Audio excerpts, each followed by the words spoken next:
Vacuum down ஆகிடுச்சு, இறக்கத்துக்கு வண்டி போகுது. பிரேக் அடித்து வண்டி நிற்கல. ஆனால் 80 போனால் வண்டி நிற்கலாம். வேக்கம் இல்லை. வேக்கம் இல்லை.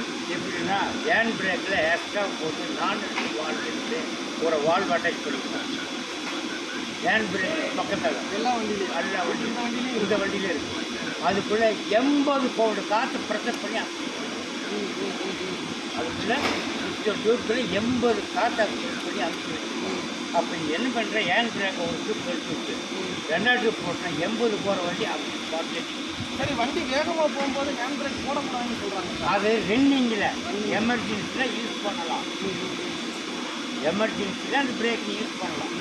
நார்மலாக இருக்கவங்க நீ போட்டீங்கன்னாக்கா ஒரு கண்ணாடி வச்சு போகிறவங்க போய் இடிக்கிறது தரத்தரன்னு இருக்குது. இப்போ என் வண்டி நான் ஹேண்ட் பிரேக் போட்டிருக்கேன், வேக்கம் இல்லைன்னா கேம் லாக் ஆகிடும். அதே நான் ஹேண்ட் பிரேக் போடலை, வேக்கம் கம்மியாக இருக்குன்னா ஹேண்ட் பிரேக் லாக் ஆகாது. லாக் ஆகாது. ஆமாம். சரி, இப்போ நம்ம ரன்னிங்கில் போயிட்டு இருக்கோம், பிரேக் இல்லை, நிற்கலை, ஹேண்ட் பிரேக் யூஸ் பண்ணலாமா வேணாம்? எதுக்கு பிரேக் நிற்கல? வேக்கம் இல்லாமல் நிற்கல. வேக்கம் அப்போ ஹேண்ட் பிரேக் யூஸ் பண்ணலாம்.